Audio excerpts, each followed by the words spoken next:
All right, there we go. Hey, everybody, how's it going?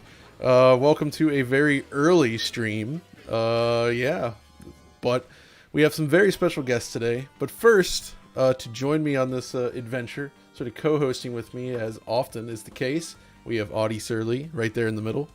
How's it going, John? I didn't even know you existed this early in the day. I know, tell me about it. You came to life at night, and then that's why I talked to you. Exactly. But here we are, and first of all, at the top there we have Mike Tucker from Bitmap Bureau. Mike. Hey. Most recently, having done Xenocrisis before Battle Axe, this is your next game. Yeah. This is like our next project. Well, Matt's doing the Neo Geo versions of Xenocrisis. Myself and Henk have moved on to Battle Axe. And yeah, it's done. Excellent. And then there at the bottom, the legend himself, and I'll try to say it the right way, but it's Henk Nieborg. Well done. Thank you, John. So yes. Hi, everybody. Welcome. So yes, Henk, of course, is a legendary pixel artist, having been working all the way back. No, it's right there. It's you. Oh, it's me. All right. Oh, yes. Done amazing stuff on the Amiga, like Lionheart, did Flink, on the Mega Drive, Mega CD, of course, Lomax on the PlayStation, the Amiga CD32, of course, and many other games. Contra 4. Contra 4, of course, is a great one. Some of the Shantae games. Around Xeno 40 games. Man, that's a lot. But yeah, so then you did Xenocrisis, and now Battle Axe. So let's hop into this, and then we'll talk about it as we play. So I guess the first thing people would be curious to know about is essentially like, so you finished Xenocrisis, and then it sounds like you kind of adapted some of the work there into creating this new game. Then can you tell us a little bit about that, Mike? Yeah, perhaps it was just me being lazy, but I pretty much copy and pasted Xenocrisis, and it gave us a good starting point. Obviously, Xenocrisis has a room-based approach, but Battle Axe is more of a free roaming experience. And yeah, to begin with, we went with Henk's original resolution. I think it was 640 by 480, so it's much more pulled out, and it didn't quite feel right. So we tried zooming it in to the same resolution that we used for Xenocrisis, which is 320 by 224, and yeah, it just felt a lot more arcadey, and the pixel art just really popped at that resolution. So yeah, it worked out quite nicely. Well, I guess the difference here is that this is actually presented in widescreen, so there's more visible pixels in the left and right than in Xenocrisis. Yeah, it's always an issue with modern platforms because 16 by 9 is the standard these days, so yeah, you have to expand the width to 398 pixels. In Xenocrisis, we just put borders down the side because of the room-based approach. We can really expand the playfield. But yeah, with Battle Axe, we do have that option, luckily. So you get a little more extra width.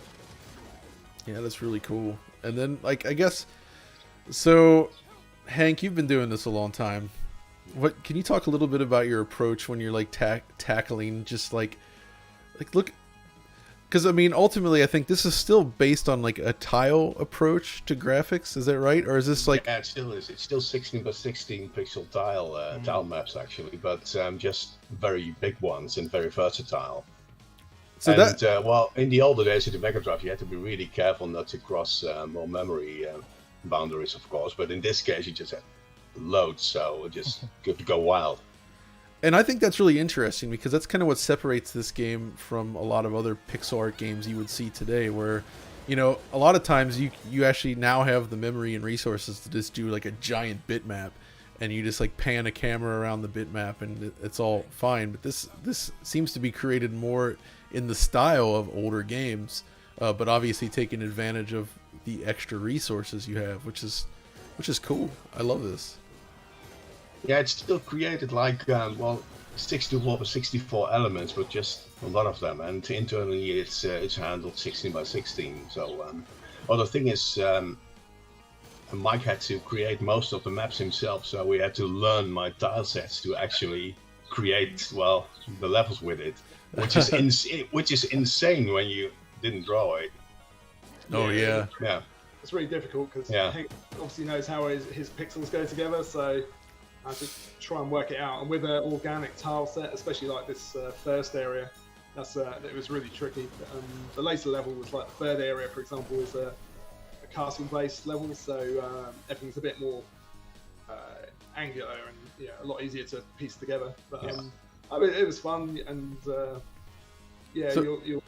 were certain places where I had to hide certain joins, behind trees and so on. But that's just tricks of the trade, So how many like tiles would you say, on average, like one of these levels actually uses? Because I mean, that was typically pretty limited in the old days because of memory constraints, but it seems like you could kind of go crazy here. I have no idea actually how many. Thousands, I think. A lot.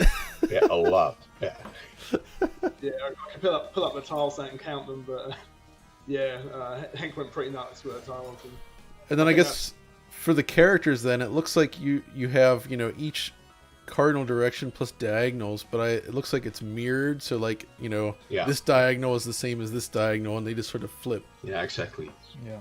Well, I had to draw at least 5 directions to have a full 8-way rotation. So, right. And some of them could be flipped, and some of them are just tweaked, just to look good. That was always that's something that. No, go ahead. Sorry. Oh no, sorry, you go ahead.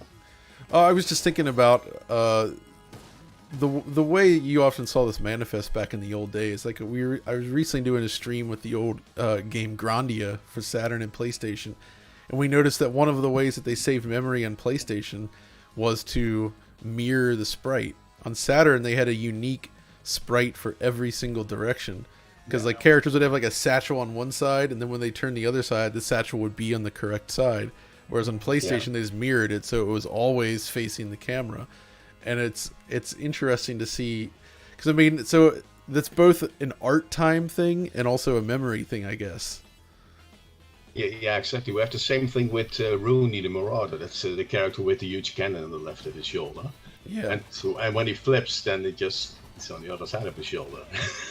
Because we still have time restraints, of course, and it's a lot of work to fully animate these characters. It takes about 8 weeks to do all the moves. For one character. Yeah, for one character. Wow. Still, that seems pretty efficient, all things considered. Yeah, I guess.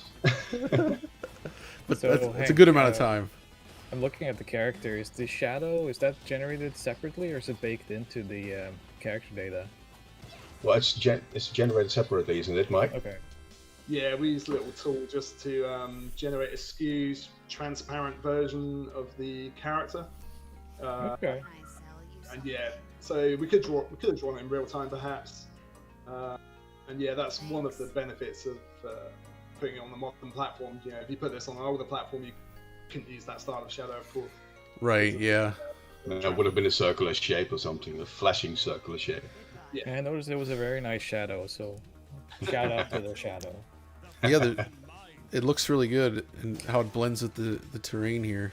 What I love about this game, just looking at it, is just how it blends. It's very Neo Geo arcade feeling, but the graphic style and just the game layout feels very European. Feels kind of like something that could have come from the Amiga, from like Bitmap Brothers or something like this. So it's a pretty interesting merger here of cultures. Gaming cultures. Yeah, also, the thing is, I'm just doing my thing, but I also never really tried to copy the Japanese style, if you know what I mean. I just tried to develop my own style. You had such a distinct, great style. We were talking about this before we started the stream. I mean, you were one of the best back in the day, already by like Lionheart and Lomax and Flink. You were so distinctly different from other. Yep. Nothing else looked that way. So it's amazing that you kept up with these skills, because now you're really in demand for this stuff. So good thing you did it. Yeah. Big Slot keeps on coming back, and it's just the thing I really love. It just doesn't go away, if you know what I mean. It shouldn't go away, but Actually, so ahead of your time though, because when I look at this and how this looks so modern to me, but then if I go back and play your old games, you were still doing this. So you haven't really changed that much. You just have more frames of animation and more color today. Yeah, the thing is, I see the difference when I look at Lomax and the color palettes and the use of color, and then looking at this, and there's a huge improvement in efficiency and the way I use colors and pick colors. With Lomax, it just used to 256 colors and just 16 tints of each color. So, that's why it looks so crazy, of course, on the PlayStation. But in this case, I just kept it to 8 to 12 tints per color. And for the characters even less, so it fits inside 16 colors. For some reason it's a thing to draw everything in 16 colors with sprites. And well, if there's some kind of conversion to retro platforms, it might make work a little bit easier. Yeah. that's really cool. Colors is all you need, right? I think. Yeah. I'm actually curious then, thinking about how your workflows changed over the years. I mean, I assume back in the day you were probably using like D-Paint on an Amiga or something. Yeah, D-Paint too. And then so, do you remember the various points in your career where you changed tools and what they changed to, and like what you're using now? Yeah, the thing is, at the moment I'm using a promotion from Cosmico, and it's actually a Windows version of D-Paint. So it's pretty much indexed colors and and window based now. So it's pretty much the same with just a lot of extra features, handy features for animation and stuff. But I just keep everything very basic. I just use just a couple of features, and it gets the work done. That's cool, actually. Huh. I assume, so, like, I had a bit of Photoshop here and there just to tweak the colors and create markups. Let's destroy that. Yeah. I love all the, man, there's so many animation frames, though. Like, just from, like, the way they burst from the ground. Like that, with this tentacle and the skeletons. Yeah, when I start an animation, I have to see if it works in my head. And then when I just try to create it and find out I made a mistake. I don't know. It just has to be fun to animate, but some characters just really take a lot of time. What do you prefer working on most, like background art or sprite art? What's your favorite? Yeah, both really, but animation can get crazy and tedious in some way, if you know what I mean. If you just on it for too long and it doesn't work out, and a couple of frames aren't looking right, well, especially with characters, the main characters just doing hundreds of frames, then you have to put your mind on something else. But background is pretty much my favorite because you get results really quickly. Speaking of backgrounds, the specific spot where I'm standing, I love the way you drew these steps. Like just with the fire and the shadow there, and just like that depth of the different level. Yeah. It's really nice. That just looks awesome. Yeah, I try to put in as much detail as possible and not oversaturate it. Also use of color, of course. And use of color is interesting because even back in the day, it seems like you don't use much dithering, it seems. Not anymore. No. Which even that's a thing is you see like that in this, you see it in Xenocrisis as well. It's like they're not heavy on dithering, and I really like this kind of this smooth colors. It's very well chosen. Yeah, it looks cleaner, and it's with some working with shapes. It's just better. Dithering can get messy. I don't really need it anymore. No, you don't need it anymore. No, definitely not. Well, back in the older days, I used it quite a bit. Actually, also Bitmap. What it is? Anyway, I forget the name. But you could actually combine colors which had the same value just to create more colors. Right. In the Amiga days, I did that in Lionheart on the 16 color backgrounds. I do quite like dithering though. If you look at it can look good. You know, it gives it a real distinct look. And yeah, I think Dithering's due for a comeback. The thing about dithering is it can be done in a way that looks really attractive, but it kind of varied a lot. Like if you look at the Mega Drive, there's some games where it just feels like it was a crutch to cram the art in where it really probably wouldn't have worked otherwise. Or I guess the ultimate example is how it was used with like Sega CD video playback. You know, where it just looks grainy, but if you use it well, it can look very artistic and attractive, I think. So there's a big difference there. There was a super chat, John, but it's $1 and it only says me. Oh, well, thank you, me. Oh, I looked at the chat and got killed by the skeleton. Oh, you keep your eyes on the screen. I'll take care of the chat. This game pulls no punches. Okay, Mike. Now I am curious. Then, how do you guys? Because this is also something that varies a lot between modern games trying to simulate the old school look. How are you guys handling the background, foreground, scrolling layers compared to, like, say, again, like you could go into like Unity and set up a couple like layers and just move the camera around and they would naturally kind of parallax, but that's not how it used to work.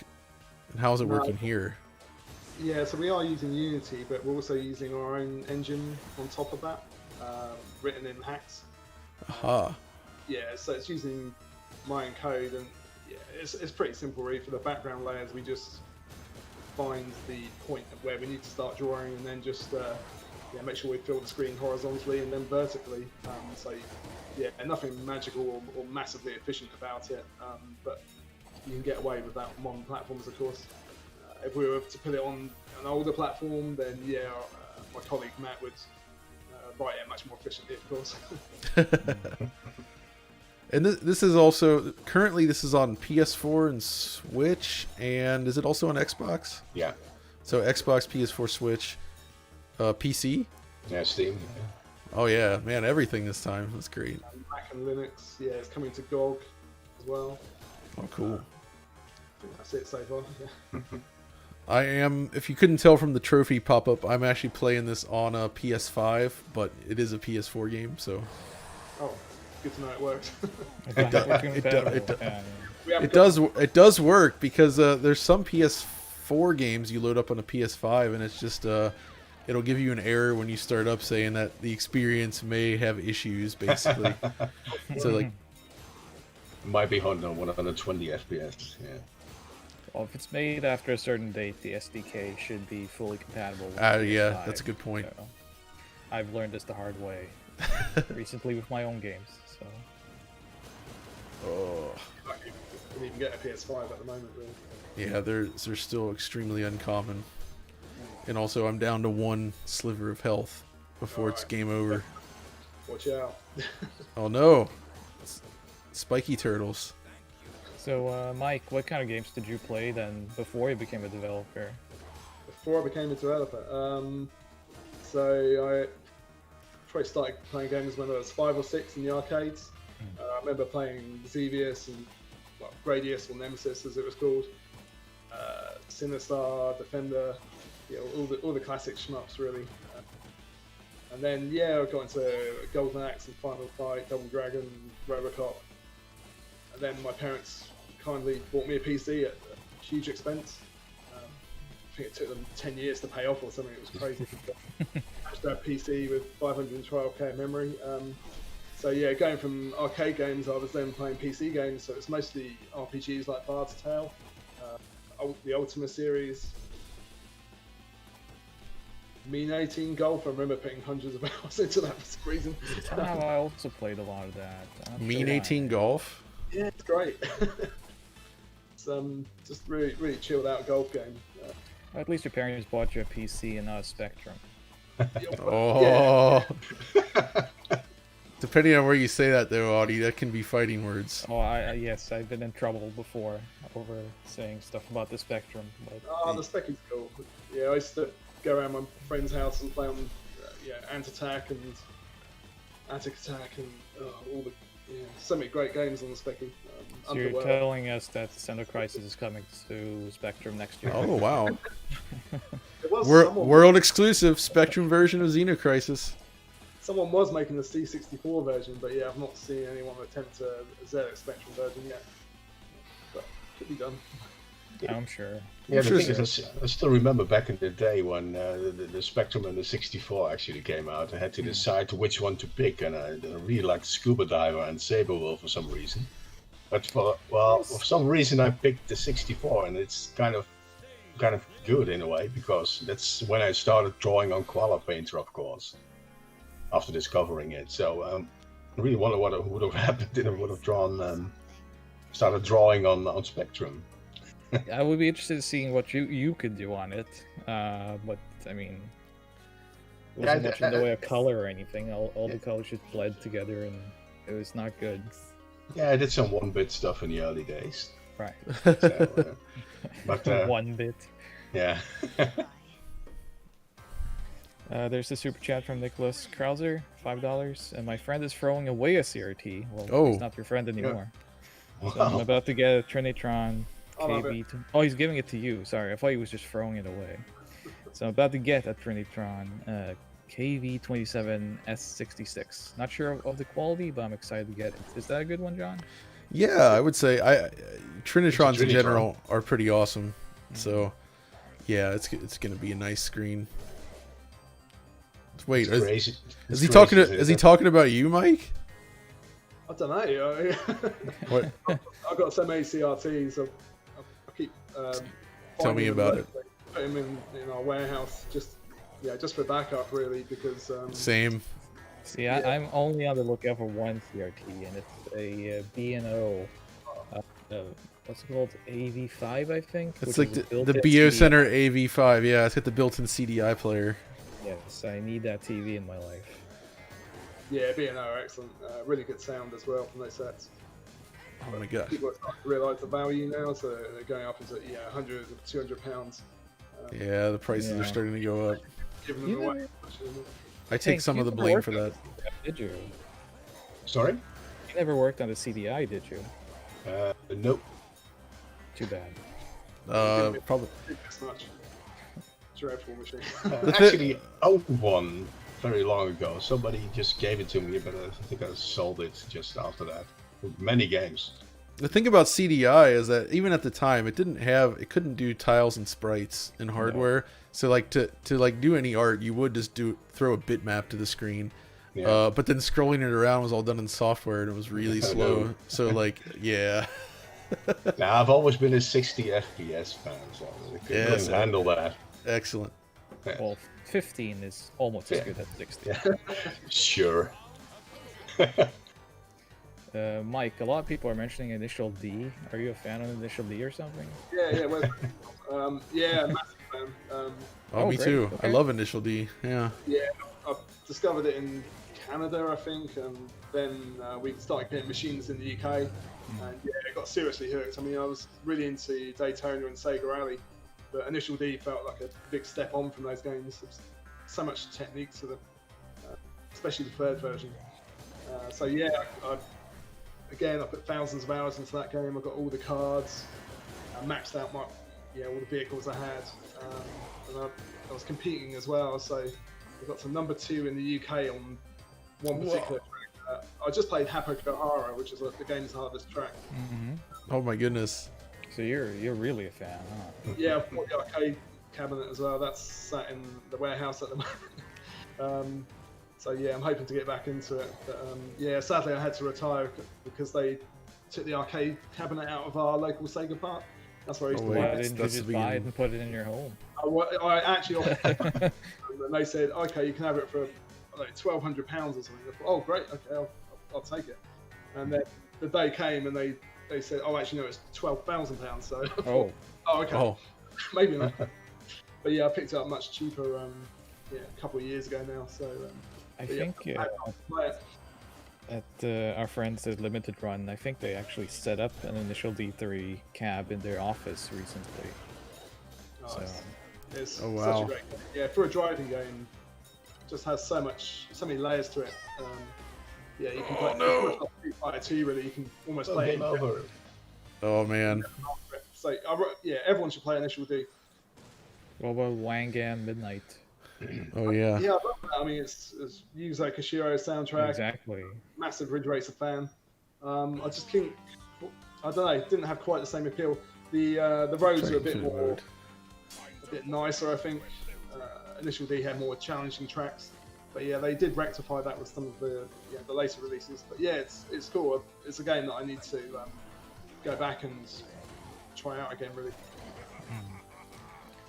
Have you thought of doing a racing game of your own then, since you're such a fan? We were looking at it, yeah. Something like Lotus, just Bitmap Bureau style? It's something, yeah, we've done some experiments. I don't know if it will happen, but yeah. A super scalar game. Yeah, Yeah, right? I'd be way into that. You gotta do it.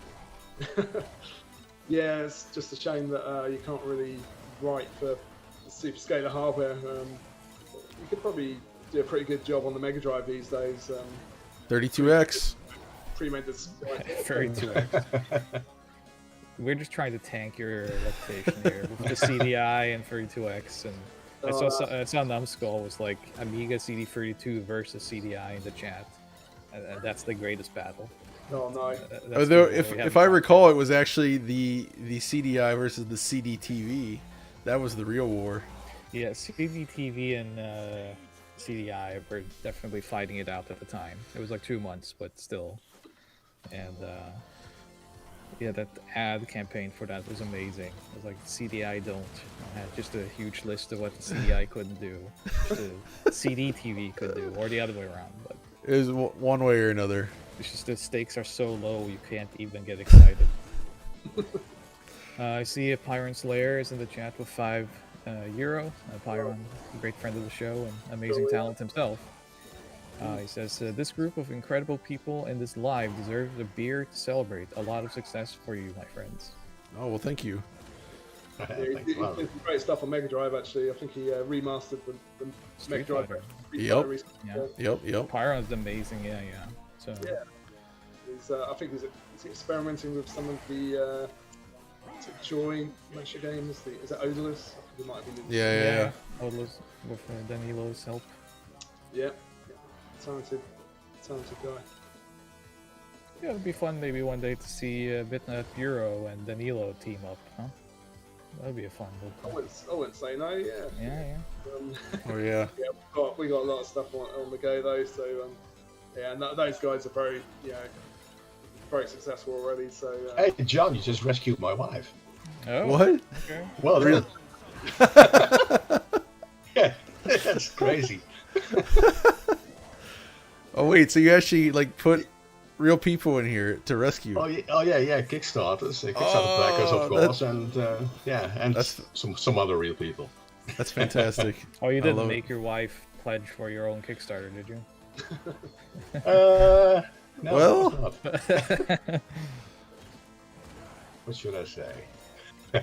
Don't say anything. Oh man, I noticed how like when you break things apart, every little sprite has its own shadow. That's kind of neat. Yeah. They were originally like little ellipses, but I thought I'd do it properly and render each shadow for every bit of debris and gore and everything. Which So that uses the same shadow system as the main character, right? yeah. I mean, it's nothing complex.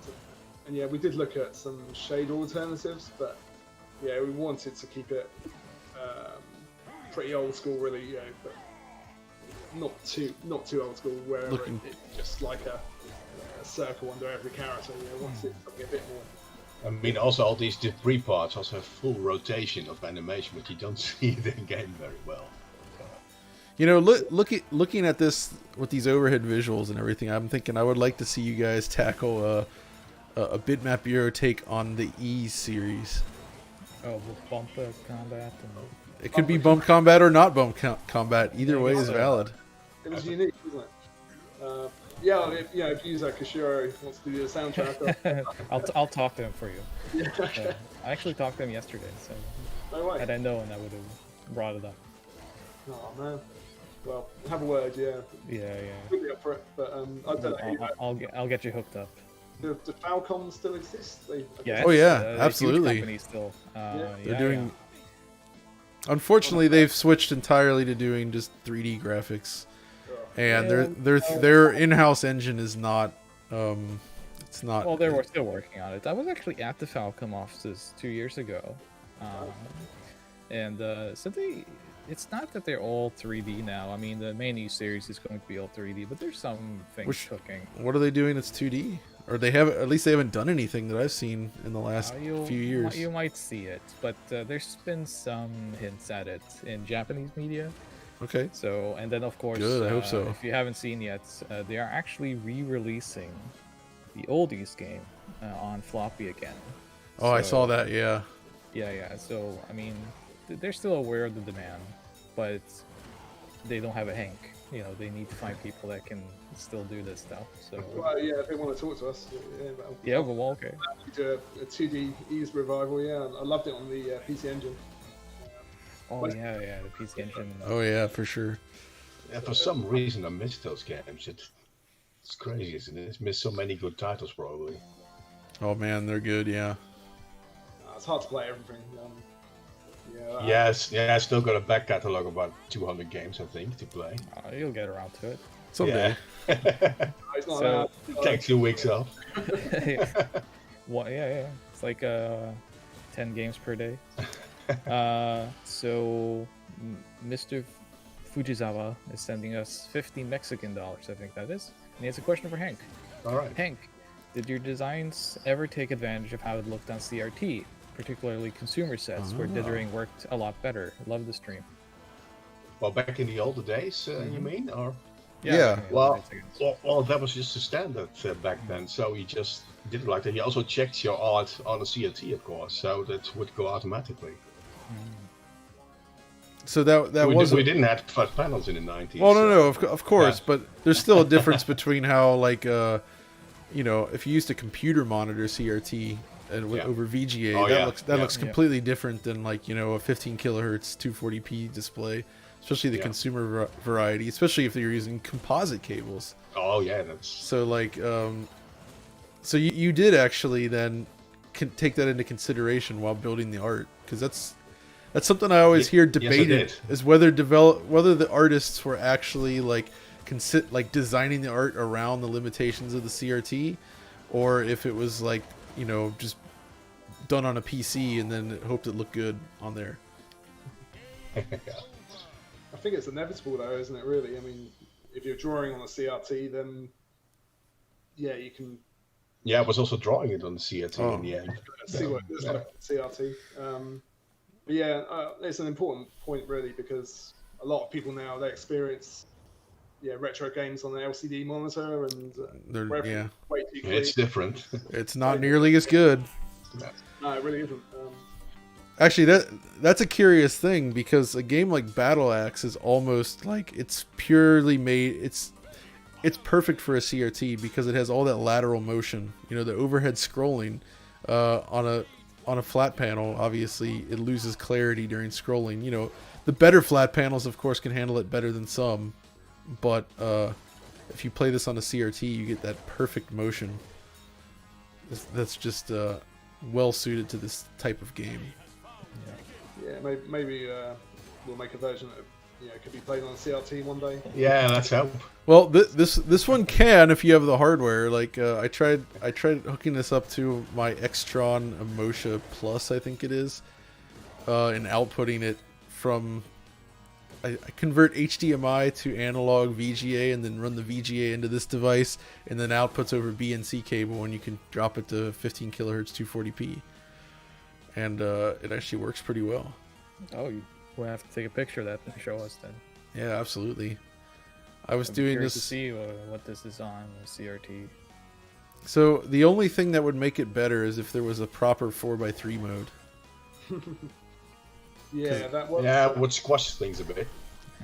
Yeah, to cut things off, because it's like that was the PC version of Sonic Mania, for instance, has you can enable a mode that essentially allows it to draw in 4x3 correctly, and that's perfect for that setup.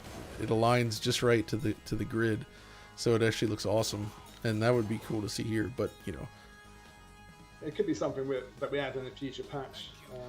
That would be a weird thing to add, in the sense that the audience of people that would actually be doing that is so small. Yeah.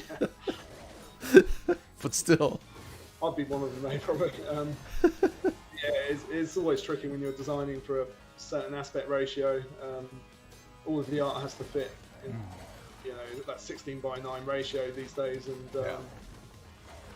yeah, you can think about 4:3, but it can have a big impact, and then there's the whole testing side of it. Yeah, the thing is, we just cut off the size. It's more than 70 pixels missing, so that's quite a bit. That's a lot. Yeah, it would make it hard to keep track of everything happening, I think. What about but then I think back to like the 80s, and you have like Taito designing for their multi-screen board, the three monitor system, the original Darius and the Ninja Warriors, and it's like that's still a wider aspect than like the ultra wide monitors you get on your desktop today. Yeah, that was crazy. I don't think it really did them any favors. Probably looked cool in the arcades, but yeah, that's the thing. It did. A cool gimmick, but yeah, they also did it with Rust on Saga 3, I think. Yep. 2. On screen. Yeah. No, not 2. It's 3. Okay, because 2 is terrible. 2's the bad one with the super with the huge big sprites. Yeah. Oh man, as a pixel artist, Hank, I'd love to hear your opinion on what they did with Rust on Saga 2. Because that was a. I think it does the Digital Foundry special. I actually paid money. The first one is so nice. It is. It's awesome. Not sure what I did there, what I thought. It was just crazy, isn't it? I think it's the same what Nintendo did when they made Donkey Kong 3. If you know what I mean. Yeah. It just crazy decision. It's a very different game. Yeah. They also made that awful decision. I hate when games do this, where for character animation, it feels almost like you're animating tiles instead of a sprite, where it's just like the whole upper body is completely static and they just toggle between the 2 leg positions. Yeah. And it looks really ugly in motion. Yeah, again, like we were saying earlier, I think it's about efficiency, isn't it? Or maybe it's laziness on the artist's side as well, to some extent, I don't know. Yeah, I think still, if you look at Super Mario World on the SNES, the animation frames is just 2, if you know what I mean, and it looks great. It just works. Look, it's 2 frames, just up and down. I found a tile where you could go behind the tile. Oh no! Move away. But it reveals the nature of the graphics. That's cool. It shows that it's actually like. It showed that it's broken. No. Broken up into tiles. Numbskull's just like sweating right now. It's like, oh god, kill the stream. It's just a tile. It makes you realize it's not real. What was that Mega Drive game? I mean, it's an Amiga game originally, John, but you have the Japanese version. It has like huge sprites, but basically only animates the legs. It's sort of Sodan. Sort of Sodan. Yeah, sort of Sodan. That's that came like for like big sprites but terrible game. Yeah, but it's an original Amiga game, isn't it? Yes. Yeah. It's on the Amiga, and I think it is a little bit more. It's not more playable necessarily, but I think it's a bit smoother on the Amiga. The Mega Drive version. Yeah, it was really impressive back in the days. I couldn't believe it when I first saw it. I remember seeing it in magazines. Yeah, even if it ran at 20 FPS or something. See, that's the problem with that time, is that it feels like there was this push for a little while, like have big sprites. But not only was it difficult to do it with a lot of frames of animation due to memory, but it actually made the games kind of worse because you reduced your screen real estate. I mean, that's the problem Game Boy games faced, right? Where you have sprites that were too large and not enough pixels on the screen, and everything feels cramped and difficult to maneuver around. That was also hard. Oh, sorry.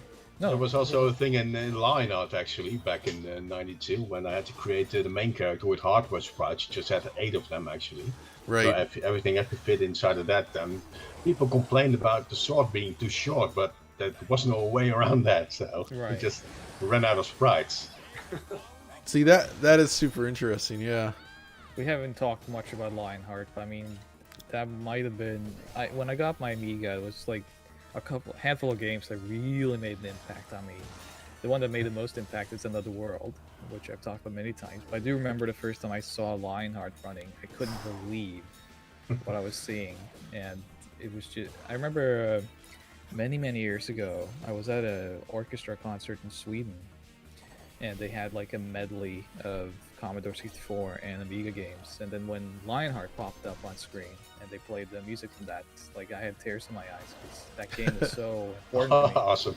Yeah, so yeah, Lionheart also made a huge impact on me. See, that's the thing is, I did not grow up with an Amiga. I only got one like a few years You ago. certainly did not. And you actually introduced me, Audi, to Lionheart, and I just kind of couldn't believe what I was seeing on the Amiga there. Like, it's just Most of us couldn't believe it then, and I it's still can't believe it. Like, Yeah, it's still, also the number of quality was a standard Amiga. Even the people from well, the creators from the Amiga themselves say, "Oh, that's the new Agar game." No, it's just standard. Yeah, that's the thing. It wasn't even VGA. It was just it was just Henk. To Exactly. be honest, when me and Erwin started doing Lionheart, I just didn't realize it would turn out like this. It's just crazy. But we knew we could do it because Eric Simon, was the producer from Lionheart, who worked at Valiant Software, just he saw it in us for some reason. But yeah, something we couldn't see back then, if you know what I mean. right. Our talents. Yeah, I that's see a friend of mine, David Selesco, is in the chat, and I have to give him a shout. He was actually at that concert I was just talking about. oh no way. Coincidence. But yeah, David is a great composer out of Sweden who's worked with me for many years. So very nice to see you, David. Oh, that's awesome. Yeah, he did. He actually worked with us on Boston Symphony, where he did a Final Fantasy Tactics arrangement for an orchestra. It's a good And he track. did that in like one day. So amazing talent. Oh man. No, did you see that? I opened the treasure chest and From the chi- wrong side. the chicken flew off the map. No chicken. You have to approach it. That is cruel, man. Yeah, there's a few little bits like that. So Gives we a were talking character. about Lionheart a bit, Tink. But what was the games that you were looking at during that time? Like, because other people were looking at your games for sure, but which games were you? Well, during the Lionheart era, well, we just visited the arcades back in Germany in Bielefeld.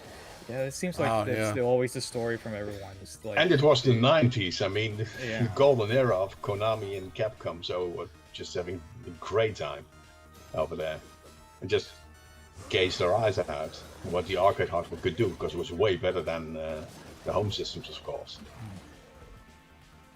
Yeah, definitely.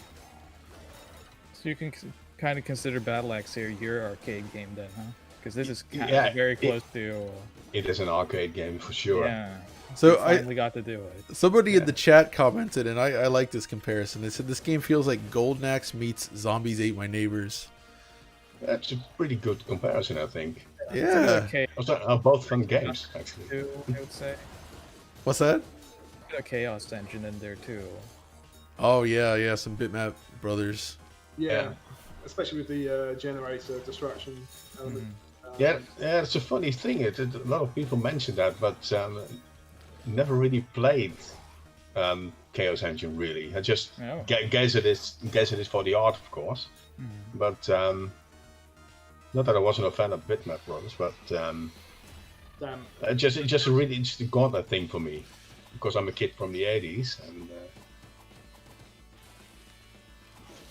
Yeah. well, you wouldn't recognize this as Gauntlet, of course, but I'm talking about the generators, and while in Chaos Engine you have these notes. Oh isn't it? yeah. Speaking of Gauntlet, I guess last year I finally got the Mega Drive version of Gauntlet. Awesome music. Oh my Yeah, gosh, Sakimoto. that's some of the best music I've ever heard on that system. It's Yeah. incredible. Yeah, it's way better than the arcade You version. should get Yeah. the Midnight Resistance as well. That's also by Yeah. Sakimoto. Yeah, I have that as well. That's great. Sakimoto did a bunch of stuff. He also did what is it? Too Crude? Yep. Well, that's not a good game, but No, but it sounds good. a good sound. Yeah. Yeah. This boss battle reminds me a bit of Secret of Mana. Oh, I can see Yeah. that. Yeah. Maybe a bit Contra as well. Yeah, maybe. Yeah.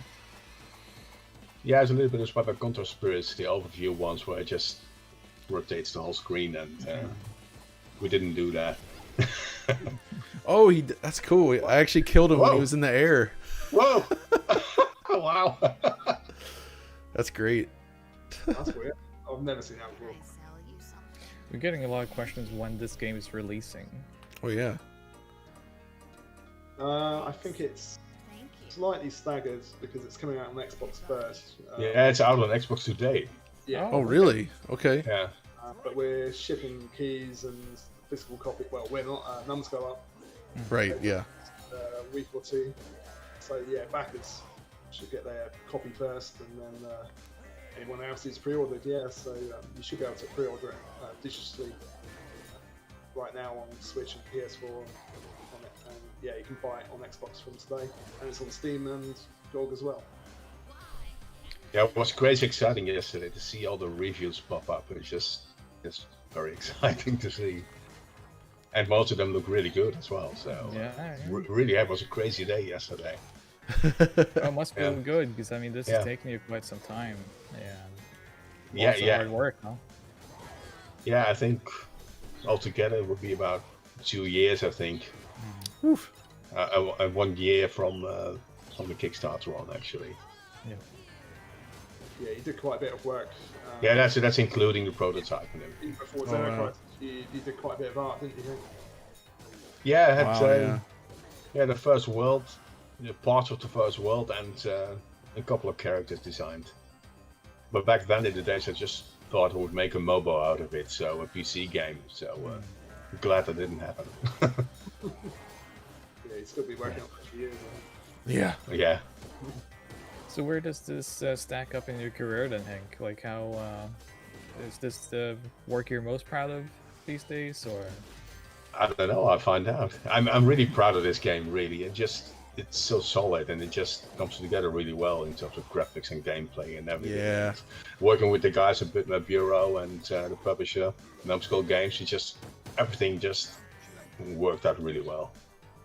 And that's something special, I think. And, Definitely. yeah. How do you feel though, Mike, now that it's done and out?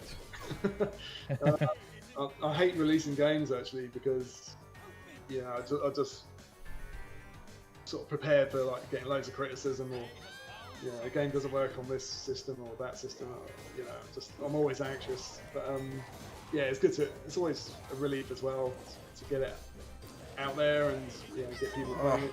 Too Mixed much emotions, fire. I guess. Yeah, I'm just glad people get that this is an arcade game, so not That's another good. Yeah. 20-hour RPG.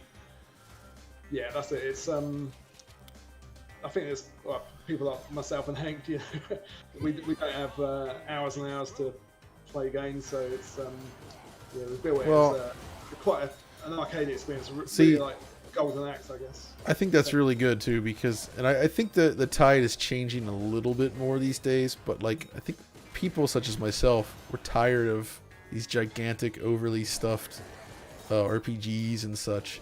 Everything's got to have stats. It's got to have this leveling up system. It's got to have fetch quests and skill trees and all this stuff. And you can only do that so many times, and it starts to dilute the core gameplay in a way that's not really very interesting. And I find myself playing many more arcade style games these days, or small, not these smaller stuff in general. Yeah, I mean, I still play stuff on Mega Drive and Yeah, me too. EHEO, just because I know I can turn on the console. I won't have to update it or update the game or update the controller or charge the controller. I can just play the game and if I've got half an hour or an hour. Yeah, same for me too. I just like these quick arcadey games, but since the PS5 and Xbox Series X 60 FPS era arrives, so I'm playing It's more back. next gen games as well. It's back, Where's it really gonna glad find it's the back. Switch? Well, Yeah, you you're- look back to PS3. Yeah. You're right. Like the PS2 era was, what's that? Go back. Go up. There's a sneaky generator to the left. Oh, it's all. If you come down, yeah. So that. There it is. Oh, that is sneaky. Then there's this knight waiting for me. Yeah, Gaming. use a charge attack for that one. Yeah, you Oh. can spin through. These them. knights are They're pretty horrible. yeah. There we go. I'm guessing Shovel Knight does not appear in this game. No, well, we've got Manami Matsume also writing the music as she did with Shovel Yeah, Knight. we haven't talked about the music much. Oh yeah, yeah. Talk You about should mention that. Yeah. Whoever wants to. So okay, so essentially, so for Xenocrisis, you guys had Savage Regime, who does amazing Mega Drive music. Crazy soundtrack. Yeah, Amazing. it is. Then for this one, you got a completely different style. You got Manami Matsumae of Capcom fame, who had worked for Capcom doing like Mega Man soundtracks and many other things, and obviously worked on Shovel Knight and everything, Yeah. along with Yeah, Jake. Yeah, the thing is, I really wanted this to sound like from the 90s, and especially the Capcom Play System 1 arcade system, and that's a very specific arcade sound. Yeah. And well, just when I told Mike about this, and I pretty much have the contacts in that with Manami. Actually, maybe you can tell about it, Mike. Yeah, so I know Alex Annual of Brave Wave Productions. Who's a friend of ours and a friend of the show. Yeah, really great guy. Real Resident Evil nerd. Oh yeah. Just written a book, in fact. Yeah. Yep. Yeah, so he was, well, he still is Manami's agent and translator. And he represents quite a few Japanese video game musicians, including Yoko Shimomura as well, of Street Fighter fame. So, yeah, I met him a few years ago in London, and we suggested working together at some point. And, yeah, when Batwax started taking shape, we just thought it'd be perfect for Matsume-san, who previously worked on Magic Sword, of course, which is similarly fantasy themed. Right. So yeah, we wanted her to kind of reproduce that sound, and a bit like her Merc sound. Oh, I love the Merc sound. Carrier Airwing. So yeah, we wanted that kind of feel. But yeah, it was just a real honour to work with her. Not something I'd imagined when I was playing Final Fight in the arcade back. Yeah, that one day she'll make a music for your game. Exactly. Yeah, really cool. It's great that she's still active and writing music. So yeah, She's still great, like a wonderful person. yeah, she's. Sadly, we've not met her, but yeah, maybe one day for Yeah, I Alex. would love to one day. Yeah. Oh man, it's dicey right now. How many? One. Yeah. Good luck, John. So all these people you're saving are backers. No, it's just before the boss, isn't it? The fire. Yeah. Right. No. Yeah. So Oh man. we've got several hundred backer names in the game, which are assigned to villagers that you can rescue. Yeah, we had some slightly dubious ones that we had to remove. Jokers. Yeah, there were some funny ones. Yeah. Yeah. That's something we had at Xenocrisis as well. And Try originally the it was wizard. to Super House of Dead Ninjas back in the day. We called, I think it was every Steam user's friends, yeah, their whole friend list. We used that as the, I think it was for the enemy names actually, yeah. So that's something we carried into Xenocrisis and now Batwax, of course. So I saw this yesterday, but I love the fact that this wizard attacks with his I beard. know. I was just thinking that. Is this the most fluidly animated beard in any game ever? I think so. Yeah, maybe. This is the beard tech I was dreaming of as a kid. I had a lot of fun animating him Yeah. because it could give him really facial expressions as well. There's He's so fun, much character in all these animations, which I mean is a trademark of your style. So almost all the Yeah, stuff thanks. you've done, so much character in every frame. Oh man, but yeah, if you guys can't tell, the game is challenging in a good way though. Like you really have to, you can't just button mash through. You got to pay attention. You have to learn, and there is no continuing over and over again. No quarter feeding here. And you can practice really well in infinite mode, of course. You Oh get to yeah, learn the that's true. characters. Yeah. That's true. But yeah, there's a time and a place to use each attack. You know, you've got the melee attack, the projectile attack, and the special attack.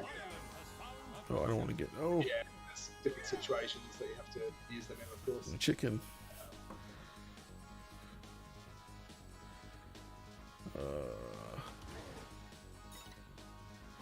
Maybe you should put the music on, John. So we can... It is on. Is it? Oh, I can't. We can't hear it, but It's fans a- can. Yeah. It's exactly. It's piped in there. I can even turn it up a tiny bit. But yeah, the stream can hear it, just not us. All right, good. I was wondering about that. Don't worry. I love the background in this stage with the parallaxing clouds over the land below. That is awesome. Yeah, that's typical. This is also the first world I created, and it just wanted to go crazy in a way, and still feel like it's a retro game. It could Exactly. be possible on a console. Not on Mega Drive, unfortunately. But... No. Only on the Atari Jaguar. Yeah. That's one system I don't think will be disappointed for a while yet. Oh, don't say that. I've been waiting for so long, Mike. I'm as big a Jaguar fan as you are, Audi. Oh, not so much then. Huh? No, I But- remember playing Tempest 2000. See, I hate that game. I love it, but Audi hates it for some reason. I don't like. So that I at all. actually think I actually think with you it's some kind of like thing related to depth, where when you have like objects that travel from the distance towards the screen. colors at- traveling from. So like depths, I that, don't like Tempest, Clax, like all those I games like hate that. Clax. Oh, Clax. Yeah, it's a GX 400 game. 4000. The Yeah. GX 4000. Sorry, yeah. I keep downgrading it just because it's so bad. You see, so.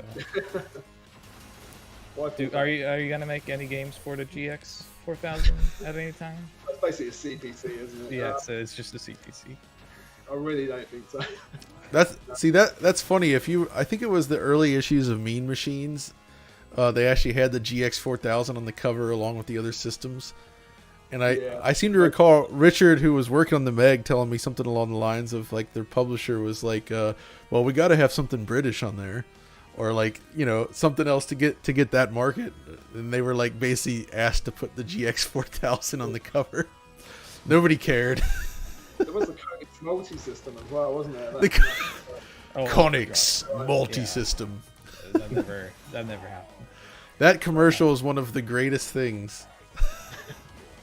What wasn't Minter supposed to work on that too? Yeah, he even showed up at a trade show with his half-finished game, and the booth was like empty. There's just nothing there where the Konix was supposed to be, and then nobody knew what was going on. Like, wait, what? Oh, no. This is super chat from Dragon Master Alex. 100 rubles, I guess. RUB. Grandpa's a half genie, I suppose. Is Grandpa a half genie? Oh, I don't know. It's Shantae's grandfather. Well, I don't know. There we have it. That's the answer, folks. If there's a full color manual someday, it'll say the genie. Well, I don't know. I think you missed one. Did you get the one from Mike? No, I didn't. If you see it, then go ahead. Above that, it says $2 Canadian. We got a very cool looking Doge there. It says, "Oh my God, it's Mike Tucker and Nortberg." Who? I don't know what that means, but okay. Who said that? Another one called Mike. We have another Mike in the chat. I'm doing poor with the wizard here because I'm actually down 1 life already and taking hits. Oh, you can strafe, by the way. It's like a hidden. Yeah, like this. I know, but I haven't been able to. Like if I'm strafing, he kind of pauses when you fire, so it's not like you can. Yeah, that's one of his downsides. So Yeah, it's not. use Faye, for example, or Rooney. Yeah, they can strafe and they can fire. Ah, and move. they can actually fire and move. Okay. They can't, but he has more powerful projectiles to make up for that. Ah, it's called game balance. Is any game truly balanced? But, yeah, I would argue that sometimes being unbalanced makes the game more fun. Yeah, that's it. I mean, if you look at Super Turbo, the tiers keep changing. Even 25 years on.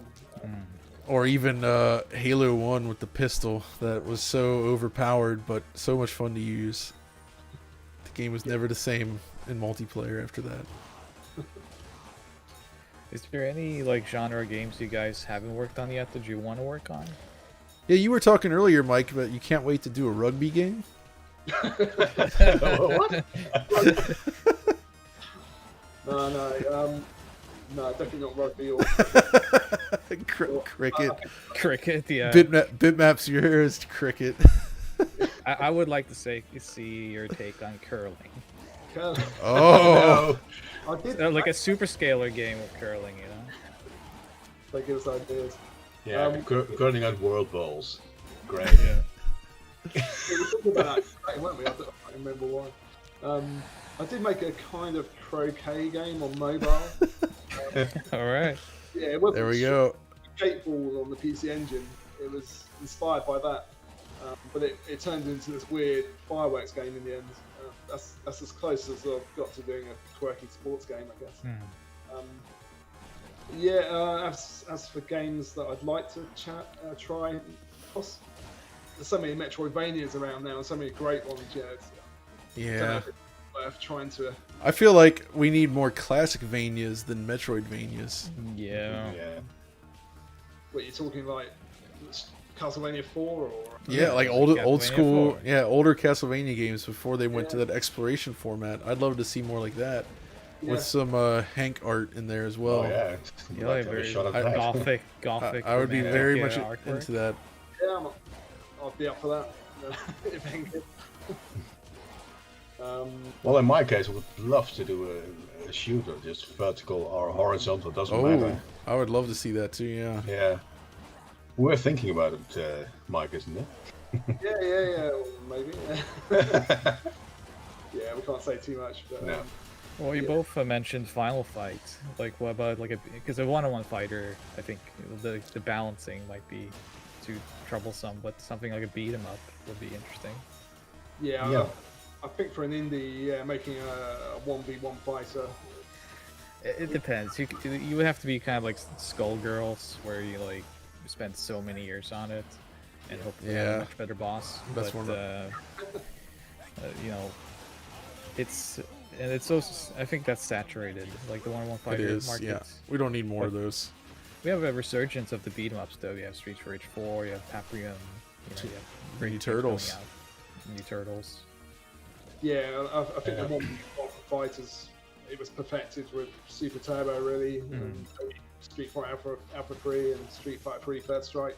And the SNK games like King of Fighters, of course, it's hard to get anywhere near those, and they had massive teams working on them. So Oh yeah. It'd be great, but you're talking probably 5 years of work. Yeah, even with a couple of more artists, it's crazy number of frames that go in there. Yeah, I can imagine that would take super long. Yeah. But yeah, a brawler, yeah, that's. I'd be very up for making a brawler. Yeah, belt scroller would be nice in a way. But more horror like, if you know what I mean. Not realistic. Like Night Slashers. Or, Yeah, something Night like that, Slashers yeah. is awesome. Yeah, exactly, something like that. yeah, that's nuts. Data East. With all the slasher movie heroes in it, it would be interesting. Freddy, Jason, Splatterhouse. etc. Leatherface. Oh yeah. So did you guys get to play around with a Paprium much? I know it has kind of a conflicted history, but it's super impressive. Mike's getting it. Oh, he does Got have it. it. You actually got it. Nice. Oh yeah, That too, yeah. yeah. My copy has that too. Yeah. Still works. It's just that shield in there. Oh man, the packaging, the presentation, the whole look and feel of the game is actually really impressive. It Yeah. is.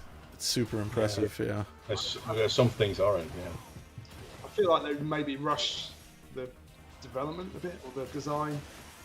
It's quite easy to jump kick your way through the whole game. Yeah, that's the big like Yeah. it plays really well, I think, but it has a challenge problem. The AI doesn't. It's something John and I talk a lot about, especially before Streets of Rage 4 came out, when we were discussing that game a lot. Like AI routing for brawlers are so. It's really important. It's You have tough to get that right. or else you can, for example, jump kick your way through it. And most people don't think about the AI routines. They just they put the characters on screen, and have them aggressively just go towards the character, but you have to route them so that they kind of try to sneak around you. Yeah, that was like, the back and, that was the big secret with Streets of Rage, was that Yeah. the enemies would circle the player. You know, they would kind of move in and circle around, and there was a lot of like careful design work there that Final Fight yeah, even didn't have. It's it was- in the design documents for Streets of Rage. They actually talk a lot about the AI routing. So I think that's beyond the core feel of the game, which is so important. I think the AI routing is really critical to making a good brawler. And a lot of the not so good ones have issues with enemies just keep making a beeline to the player.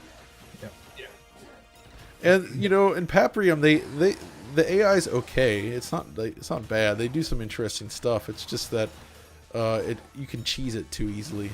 yeah, once people discovered you could cheese it, it's kind of over. So Yeah, it's a shame because aesthetically it's great. You know, the use of color, the background design, yeah. Yeah, for That's Mega great. Drive it looks fantastic. Yeah. Yeah, image design, and some great music in there as well. yeah, the music is really good. I am curious to try the hardest difficulty, the Paprium difficulty that you have to unlock.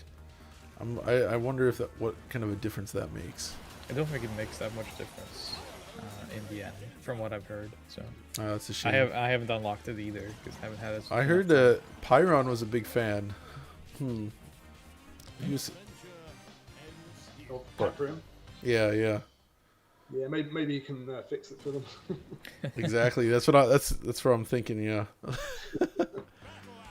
Doesn't it?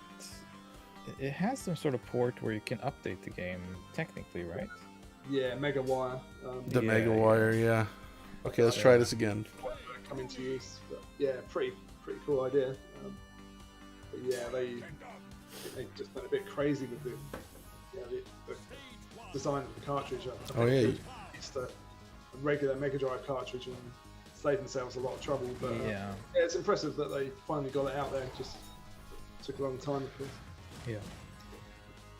So what's your favorite characters in this game then? To Go on. use. Well, in my case, it would be Faye actually, because melee attacks are just so Yeah, fast and I just agree. play really well. Yeah, It's my favorite as well. but if you want to beat the bosses really quickly, then I would go for the other two. They're much more powerful projectile weapons now. Yeah. Yeah, I used to play myself. Yeah, it just has a real nice flow to her attacks, and sort of nicely link her special attack into her melee attacks and then projectile attacks. Yeah, I get the sense that she's going to be the fan favorite in general. Yeah, hopefully. But yeah, it's also the combo meter that you can see in the top left. That's something we added sort of towards the end of the game, but it actually opens up another way of playing the game. Much like games like Dogon Patch, you can maintain your combo throughout the whole level. Oh, And, that allows you to amass a huge score. It's quite tricky to do that, of course. You have to keep hitting enemy after enemy. But you'll notice in some places I've put like fences or barrels, so you can actually maintain your combo by hitting those as well. So there's little sneaky techniques here and there which you can use to. yeah. There is. It's deceptively simple at first, but then you keep playing, and you realize there is actually a strategy to it all. And I keep making this mistake in the first level where you start, it seems simple, you're just kind of button mashing through, and you end up losing life without paying attention to it. And then by the time you need to start watching your health meter, you've already lost a bunch just from playing poorly. See a comment saying that someone wants to see a Ghost and Goblin style game from Henk. I like this guy. I like this person. Who is it? Yeah, I would love. Murray Reed. I would love to do that. Really, just Captain, give us the license, please. Well, they just released a new one, so Yeah, I mean with proper pixel art. I agree, that would be cool. Yeah, Yeah, I would love to do that. Oh yeah, that would be a really good fit actually. That kind of design they have there. I think that would look amazing. Oh, actually, I've got my Ghosts and Goblins t-shirt. Oh, Oh, look at that. Salmon. Well, it's Yeah. quite obvious. I love that game. When you look at the spooky level in Lomax, it's pretty Right. much Ghouls and Ghosts actually. Heavily inspired with the zombies and everything. Yeah, if you did a game like that, you could bring Matsuma back. It'd be like Yeah, Capcom. yeah, it would be perfect. Yeah. Someone else that says they want to see a side-scrolling shooter from you guys. So yeah, There you go. We just talked Yeah, about who that. knows? Who knows? that, or like a Contra style game, or excuse me, a Probotector style game. Well, there. Well, I'm a huge fan of In the Hunt, so. Oh, that's yeah. what I'm saying. Yeah, okay. Kaite Dyson, so that's a, Yeah. Yes. that's a great game. Irem. I'm a fan. Yeah, as for Contra, I think the Joy Matcher guy, Danilo. Danilo, yeah. great job with Blazing Chrome. So Yeah, Blazing Chrome was amazing. Absolutely. hard to touch that. So I think we'll just You just need to work together. That's the what's that? Make a better one. yeah, just work together and then make something great. Yeah, his new game is looking great too as well. Moonrider, I guess, Yeah, with it's like sci-fi shinobi style game. Looking really, really slick. Yeah, the games, yeah, they look and sound great and play great. Yeah, they certainly know what they're doing. So we have £10 from Sandy B. Would you? Oh, it's one of these questions again. Oh no, Sandy. Would you rather be able to smell buried gold, both ore or buried treasure, OR, or have it so every food you ate forward tasted amazing? It's just also Katana via retrospective when. That's money well That's a spent. real question.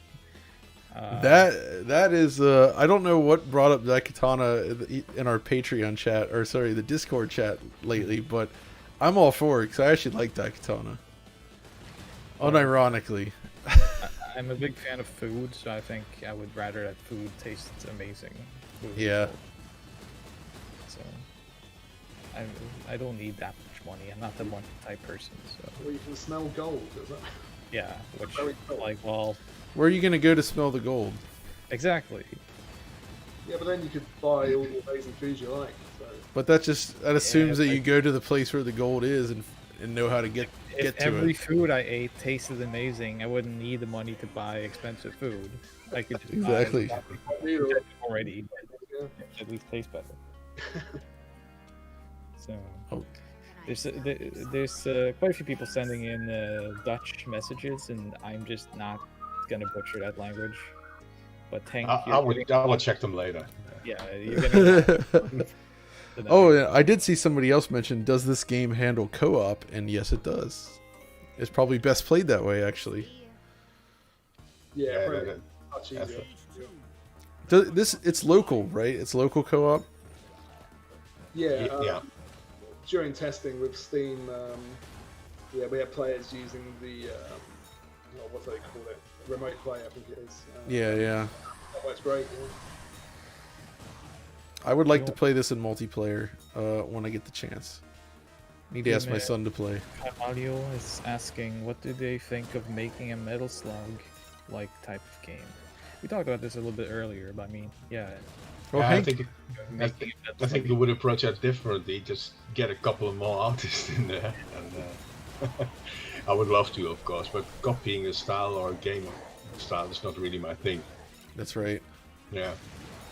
But you did work on Contra 4, and Contra is not exactly Metal Slug, but it's kind of in that wheelhouse. And Contra 4 is really good, I would say. Yeah, Feel- thanks. Yeah, they did some did the bosses and the backgrounds for that game. Yeah, the So, background work is yeah. awesome. Yeah. Thank you. Have you played it on the there was the DSi XL, the one with the huge screens? It's perfect on that thing All right. because you can see the pixel grid much more clearly because the screens are so big but the resolution's so low, and it's a fully vertical game, so you just have this excellent view of all the artwork there, and it looks so great on that system. Thanks. There was no Probotector version of that game, though, was there? unlock the Probotector. Wait, there. Oh, Never forgot about it. you can unlock it, but there's. I have a story about that. I think I told that to you, John, because I was almost the voice of the Probotector. Oh, that's right. That's right. I forgot about that. Yeah, you did mention that before. Yeah. For Contra 4, I was hanging out with Jay Kaufman at the convention. And we're good friends, and he did the soundtrack for it and the sound. And the main voice actor in Contra 4 is George Novik, who's another friend of mine. And during that time, we had been drinking a lot, but they actually were recording some of the lines at that convention. And I asked just quickly, like, is there Pro Protector in that game, or else I'm not buying it? And they were like, yeah, actually there is. And Jake was like, if you want to do the voice, you can do the voice. It just has like 2 lines. It's like Protect and Serve and something else. So I was like, of course, I'll do it. And then we parted ways, and we never joined up again. So I never got to do those recordings. It might have never happened anyway. We were just too drunk, and he was just offering things to be nice. But that was almost That would have been cool. That would have been awesome, actually. I mean, COD was called Pro Protector in Europe, wasn't it? Yep. Yeah, exactly. Yeah. Much better design. Thanks to Germany. Why is it better, Ollie? Why is it? Because Contra is just like men in spandex running around with machine guns, whereas Pro Protector is these awesome Pat Labor style robots. Oh, look at it this way. In Contra, it's just Stallone and Schwarzenegger, whereas Pro Protector was sort of a more original design. Yeah. Contra is the game. It's so much better. There's no. Do you see a Pro Protector arcade machine? No, but I have it on Super Nintendo. No, we're That would have been great actually if it was an arcade conversion of Pro Protector. Or Grisor. I don't know. The whole robot thing. Crazy. Oh yeah, Grisor. Why was it called Grisor? What's the original name? Yeah. What, in the arcade? I think that was the original. Not Oh, in Japan, but A computer conversion. Isn't it? It's a computer conversion only? I thought yeah. it was a Grisor, Spectrum, Amstrad. Yeah, I No. created the title screen on the 64 for Grisor, so Oh. don't know why it was called Grisor actually. And, Yeah. Bob Wakelin did the cover art. He sadly passed away. Yeah. A couple of years ago now. Oh. Excellent cover art. Who was the artist? I think it was Bob Wakelin. Yeah, Was that's him. Yeah. There was for many years. There was someone searching for that original art. Like someone wanted to buy Oh, it, it's the piece. Oh, it's great. and no one could figure out where it was. So same with the original Castlevania art, which was eventually found. But the Right. Contra art, don't think anyone. So if you know the artist, then maybe the estate is still somewhere. Yeah. Yeah, he passed on sadly. Yeah, we were going to work with him as well on. Oh man. Yeah, didn't happen. But, yeah, he's a real legend. Bob. He did a lot for Imagine Ocean, wasn't it? Yeah. Yeah. Ocean, he really defined Covered, yeah. that look in the 80s. Yeah. He did like Hyper Sports and maybe I don't know if he did Nike or. I don't think he So- did. I mean, he did a lot of stuff. Yeah. Really should be an art book with this if there isn't already. Yeah, I'm not. Yeah. This dude is he's probably my least favorite. I'm thinking. He's his melee attack is slow and yeah. There's a comment that just popped up. It is Yura Sensei saying, Misadventures of Flink is the most beautiful and memorable game on the Mega Drive. I remember my brother gifted it to me on my 9th birthday in late '98, along with DMX cassette. Oh. It's awesome to hear. Really nice to hear. Yeah. Yeah, dude. Yeah. Did all the stuff in that game. Well, except for coding, of course, I did Erwin, but yeah, designing the game was really interesting, especially the multi-sprite bosses. Yeah. I had to animate them by hand, in 60 frames a second, displacing each sprite.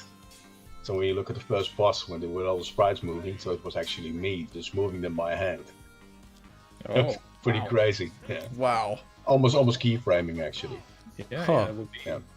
It's insane. Yeah, what's your favorite version of Flink? Because there's the Sega CD version or Yep. Mega CD version. There's the Amiga CD32. Then Yeah. Yeah, it's a Sega CD version because it got loads of more weapons and a nice intro and many more levels. It's The really, better now. really expanded version. But the Amiga CD32 version is just was a little fun project for Evan, and didn't even know about it back then. So after 2 weeks, he came over and said, "Oh, great, let's release let's release it." And I have it. I have the CD. Yeah, it's 30 FPS. Yeah, it's half the rate exactly. Well, it is a CD. It's a 32-bit system, you know. Yeah. 16 bits. It's quite good on for that system, I think. Yeah. And Lomax is very much based on your work on Flick, right? Oh yeah, well, some people think they're sequels, but they are. But it's just the same style and just expanded on it. Yeah, it's very similar. Yeah, for sure. Yeah, I guess the thing about Lomax is interesting is that it was drawn in such a way where you could kind of zoom in and out of the scenery.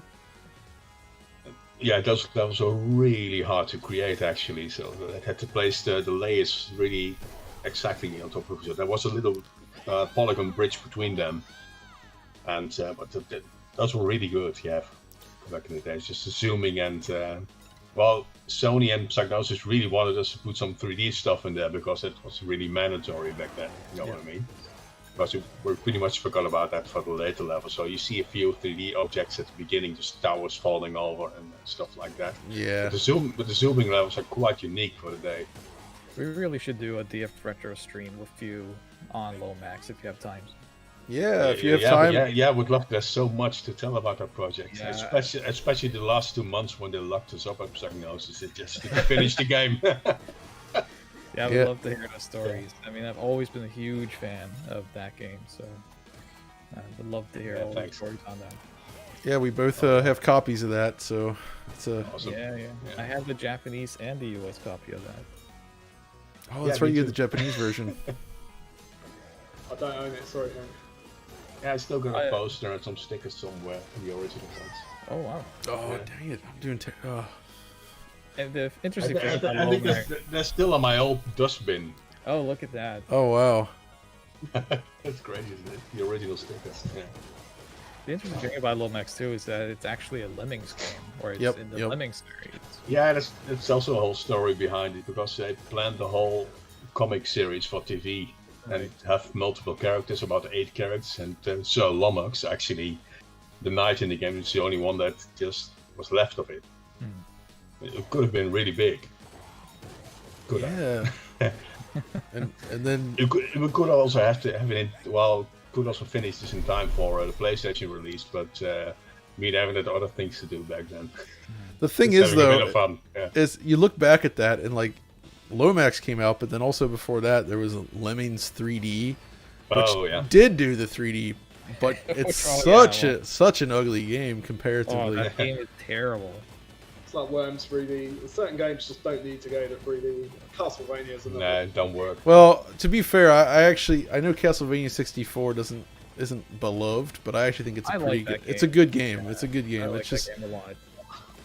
it's its own thing, and I think it's good. I actually think it's better than the PS2 3D games because there's more design in the levels and it's more interesting to explore. I think Metroid made a good transition to 3D. But, that exceptionally well. Goemon certainly didn't on the N64. You didn't like Goemon on N64? No. Oh, it's amazing music. Yeah. Well, you know, game, some games can have a great soundtrack, and I think the first Goemon. No, Goemon 64 is good though. It's solid. But maybe I'm more of a SNES man actually. I prefer the Super NES and Super Famicom Goemon games though. They're also Bubsy 3D. That was a good success. Yeah, we have Bubsy in the stream. Well, the thing we learned about Bubsy is that actually the Bubsy 3D is it actually runs in the high res mode. Yeah, it does. It's very and because it's flat shaded polygons, it doesn't have any of the warping issues of the PlayStation. So it's actually kind of it's held up better than many PlayStation games. Yes, it has. I mean, it's one of the few games you can go back to and kind of have a very enjoyable experience, visually and frame rate wise. You're some kind of Bubsy ambassador, Audi. Well, I have been known to like a game or two of Bubsy. He's the heavyweight champion of Bubsy. That's true. Some has to be, I guess. Yeah. If you look at the DF Retro episode of Bubsy, you'll have all the answers you need. Was Yeah, it that- actually the first real 3D platform, was it? Bubsy 3D? No, it's not. No, but Who told me that? I don't know. Probably the marketing team. It's early though. It came pretty early. It's very early, and they actually did start work on it prior to the known existence of Mario 64. Like, of course, they were working on Mario 64 behind the scenes. Well, that's one of my favorite quotes. Is this guy's working on Bubsy. They saw Mario 64 at E3 that year before they were both shipped, and they were like, "Oh man, we're screwed." Yeah, we're done. There's just nothing. And I do think there's a lot of truth to that, which is Mario 64 changed video gaming. Well, nobody knew what to do yet. I mean, 3D platformers. That's why I think Bubsy 3D gets a little bit too much guff thrown its way, because it's that was a time when nobody knew what a 3D platformer really should be. I mean, was it also tank controls or? Yeah. Yeah. It's Like the first Resident Evil games. And Tomb Raider was like that too. Controls are great in Resident Evil. I don't mind tank controls, to be honest. It depends on the game. I think it can work really well. Yeah, it worked in Resident Evil. You couldn't get away that fast. Yeah. Yeah, in Alex's book, Alex and Neil, they actually talk about the controls and how that played into the horror aspect, because you couldn't. They did the real 3D controls at first in the prototypes for Resident Evil, and you could just navigate around the zombies. It wasn't scary. Yeah. So the tank So, controls and that's borne out if you play the N64 version of Resident Evil 2, because you can enable those full 3D controls, and you just cheese through the game. You're just running around the zombies like nothing. You've probably got the issue of when you go off screen as well, if you're holding left. Yeah, You might then suddenly go back onto the screen you just came from. So the way they usually fix that was just, if you're holding a direction and you keep that direction held, even when the camera switches, it'll continue to treat it as the original direction you were moving until you let off the stick, basically, and then it resets based on the camera angle. So it's kind of tricky, though. You're right. Nah, nothing wrong with tank controls. I actually think Tomb Raider was better because of it. Once they got rid of tank controls, it became too loose. Someone in the chat has some criticism towards Battle Axe. Says this game is called Battle Axe, yet he's using swords. Yeah, Wait. should we tell it? You can explain. Yeah, the thing is, actually, the bad guy in the end is actually the Battle Axe, isn't it? Yeah. So In a way, it has a double meaning, Battle Axe. yeah. Yeah, you won't see any Battle Axes in the game at all. No, that's stupid, isn't it? Main menu, the cursor is the Battle Axe, but the antagonist, Ethelred, the sorcerer, she is the Battle Axe. So. Yeah, the thing is, we had many ideas which we, kind of dropped. Also, I wanted to have this special weapon like an Excalibur just lying around, so you have this mega weapon so now and then for the time base. This would have been the Battle Axe, but it's not in it, unfortunately. But it would have made the game a lot easier. It's really solid now. DLC. Is Battle Axe is the inspiration of that name from Golden Axe? Yeah, when you translate kanji, it's Battle Axe. And it's still the background of the Golden Axe logo, actually. So Yeah. it is inspired, yeah. Yeah, they were It's a going nice nudge to Golden Axe. Yeah, they were going to call it Battle Axe, but I think there was some copyright issue. So, even though they drew the kanji logo, say Battle Axe, it later became Golden Axe, and weirdly, no one. I don't think there's been any other game called Battle Axe, so we just thought, let's go for it. Yeah. Opportunist. And it was okay. Yeah, so it just seemed to fit really. Yeah, the project name at the beginning was Battle Bash. That was from the MOBO era, actually. But it didn't sound really Dang great. it! You could have called it Battle Beard. After the Battle wizard. Beard. Someone said in the chat that Rebellion Games bought Bitmap Brothers IP. Did they? did. Rebellion, all right. All I think right. that's true, yes, because they started showing up on Steam and stuff a couple years ago. So I like that Rebellion's still around. It's a old school developer, still out they there. supported the Jaguar a lot. They sure did. What did they do on the Jaguar? Alien vs Predator, Oh, was that Right. And Skyhammer. Skyhammer, yep. Skyhammer? Don't know. It's basically like G Police, but like for the Jag. It was released very late for the system in a very limited quantity. Oh, that'd be why I missed it. It's- AVG. Certainly amazing at the time, yeah. The different, they basically took that engine and they expanded it so you explore like a large city and you fly around in a 3D world basically, which is kind of it's stupidly ambitious for the Jaguar. It sounds very impressive. Sounds. Yeah. EB Chill 2 sends $5 and says, "Glad to see Audi make a full recovery." What? Okay. Sure, from something. And hoping John is making progress on the vaccination quest. Take care, buddy. We're all. on Oh, I that hope quest. that. Maybe he's thinking of Bob, because Bob was sick recently. Bob but- was sick. He's doing better now. Yeah, he's doing thankfully. better. So, Can I sell you I mean, I guess I'm something? always in Thank you. recovery, considering. Thank you, thank you, True. thank Someone's you. saying they like Speedball 2, which, yeah. Who Classic. doesn't? Speedball 2. If you're from our generation, Speedball was very high up there. Yeah, By I the- think some people mix us up with the Bitmap brothers as well. Well, that's your own fault, isn't it? Yeah. You picked that name. Come on, don't tell me that wasn't intentional. Come on now. Well, we wanted to come up with a name that got across our love for pixel art. The Bitmap haven't been used at all, I don't think, since the Bitmap brothers. Yeah, if you That's say right. pixel that, it's been done 1,000 times. So yeah, we thought we'd cheekily borrow half of their name. Yeah. Yeah. Did you have any mean, other is it- names in the running?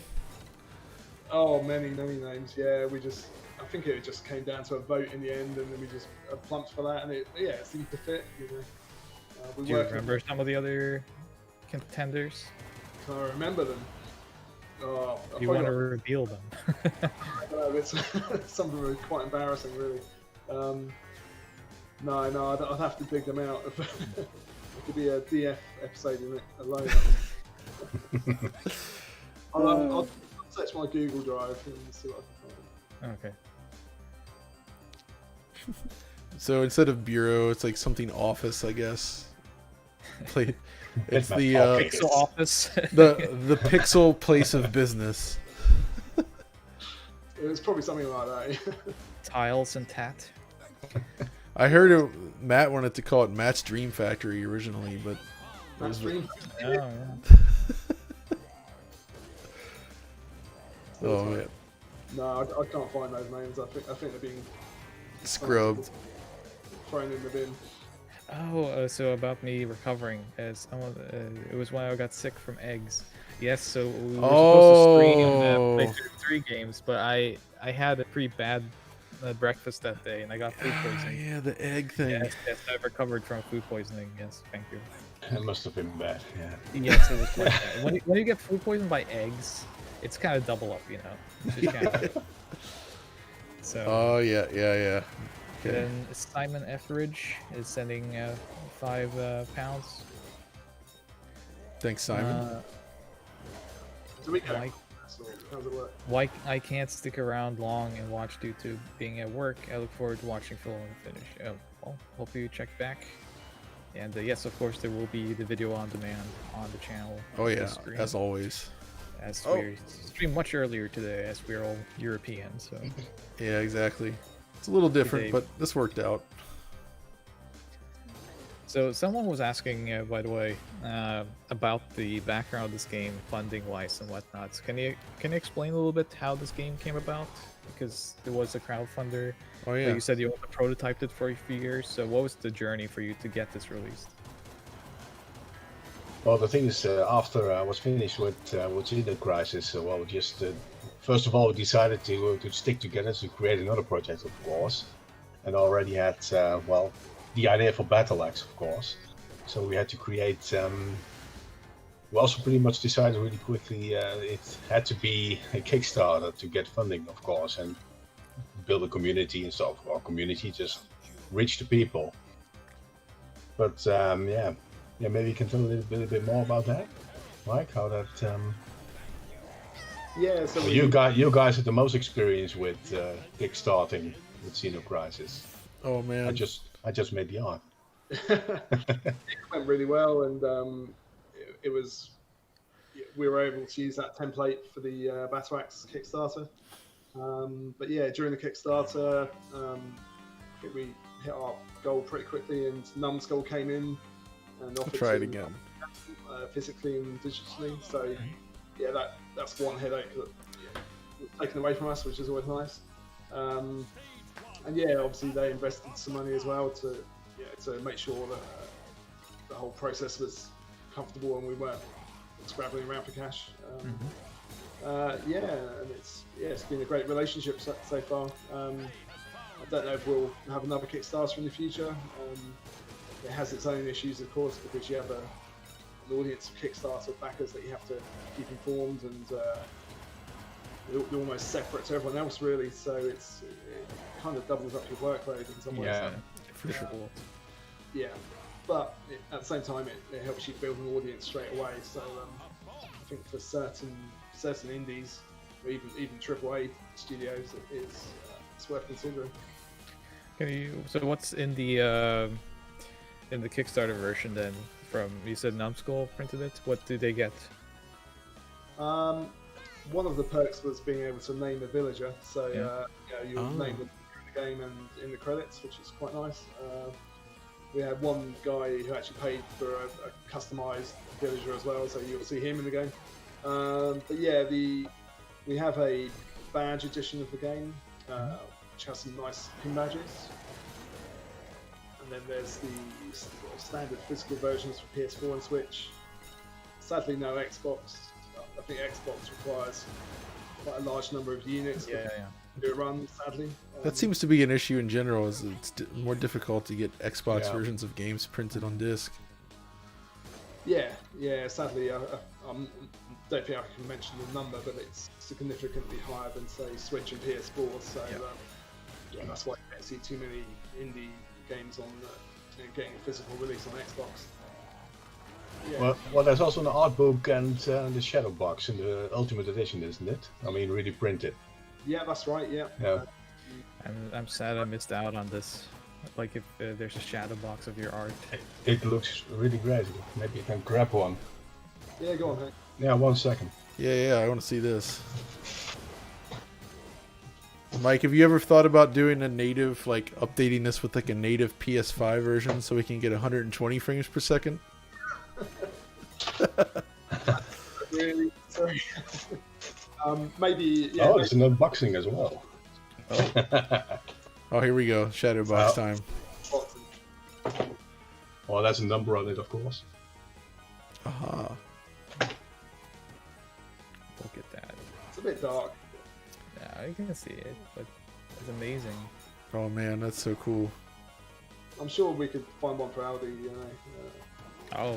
Must be one lying around. If you have a defective unit or something, feel free to send it over. So 2 super chats in a row.